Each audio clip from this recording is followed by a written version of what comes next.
मित्रों नमस्कार। Parameter of law के इस चैनल में मैं आपका मित्र रिटायर्ड जज अशोक शर्मा आपका हार्दिक अभिनंदन करता हूं। जुड़े रहिए पैरामीटर ऑफ लॉ चैनल से। आज मैं इस वीडियो में एक महत्वपूर्ण विषय बहुत सारे बच्चों द्वारा पूछा गया है, बहुत सारे बच्चे पूछते रहते हैं कि क्या पिता की संपत्ति में एक बेटा बेटी, जिनके कई बेटा बेटी हैं, वो चाहें तो अपनी संपत्ति को दे सकते हैं। इस पर मैं वीडियो बनाने जा रहा हूँ। वीडियो महत्वपूर्ण है। वीडियो शुरू करने के पहले आपसे अनुरोध है, इस चैनल से जुड़ जाइए, वीडियोस देखिए, लाइक कीजिए, शेयर कीजिए। यदि सब्सक्राइब नहीं किया चैनल तो सब्सक्राइब कर लीजिए और वीडियो को शुरू से अंत तक देखिए, जिससे आपकी जानकारी समझ में आए।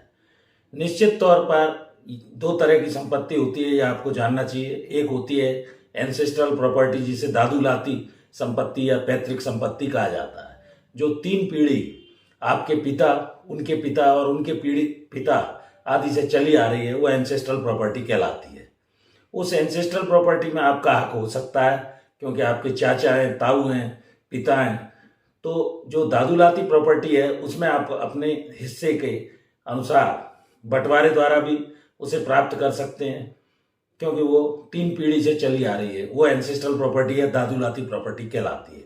जहाँ तक सेल्फ एक्वायर्ड प्रॉपर्टी का सवाल है, आपके पिता ने अपनी स्वयं की कमाई से कोई मकान बनाया, जमीन खरीदी, रुपया पैसा इकट्ठा किया, ये आपके पिता के ऊपर जो सेल्फ एक्वायर्ड है, स्व अर्जित संपत्ति जिसे कहा जाता है, वो चाहे जिस बच्चे को दें, पत्नी को दें, बेटी को दें, चाहे ना दें, यदि वो वसीयत लिखे बिना मर जाते हैं, उनकी डेथ हो जाती है आपके पिता की, तो जरूर आप उस संपत्ति में अपना हिस्सा क्लेम कर सकते हैं।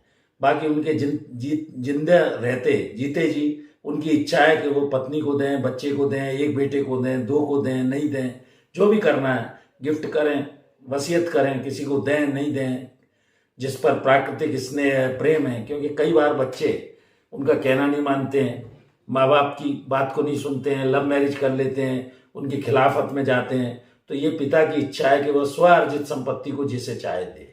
एंसेस्ट्रल प्रॉपर्टी का जैसे मैंने बताया, तो ये आपको अधिकार है कि वो जो दादुलाती या 3 पीढ़ी से संपत्ति चली आ रही है, उसमें दादा की जो संपत्ति या दादा के भी परदादा की जो संपत्ति चली आ रही है, उसमें आप अपना हिस्सा मांग सकते हैं। पार्टीशन सूट भी लगा सकते हैं विभाजन के लिए। सेल्फ एक्वायर्ड में आपको कोई अधिकार नहीं है। स्वअर्जित में वो पिता की पूरी इच्छा पर है, विल पर है, किस बेटे बेटी को दे, पत्नी को दे, किसी को गिफ्ट कर दे, किसी को वसीयत कर जाए, ट्रस्ट कर जाए, जो उसको करना हो, क्योंकि वो उसने स्वयं अर्जित की है। तो ये बात आपको जाननी चाहिए। पिता चाहे जैसे बेटे को बेटी को दे सकता है अपनी स्वयं की कमाई हुई संपत्ति। जुड़े रहिए इसी तरह की छोटी छोटी जानकारी के लिए पैरामीटर ऑफ लॉ चैनल से। तो मैंने ये सरल भाषा में समझाया कि जो पिता की स्वयं की अर्जित संपत्ति उसे वो किसी को भी दे सकते हैं, जबकि दादुलाती या जो 3 पीढ़ी से दादा परदादा से चली आ रही संपत्ति है, जिसमें आपका हिस्सा बनता है, उसको आप पार्टीशन के द्वारा सिविल न्यायालय में दावा लगाकर अपने हिस्से का जो भी आपका शेयर आता है, हिंदू सक्सेशन एक्ट के अनुसार या अन्य किसी कानून के अनुसार, वो आपको मिल सकता है। तो इस वीडियो में यहीं तक, फिर मिलते हैं नए वीडियो के साथ। Thank you for watching this video. नमस्कार।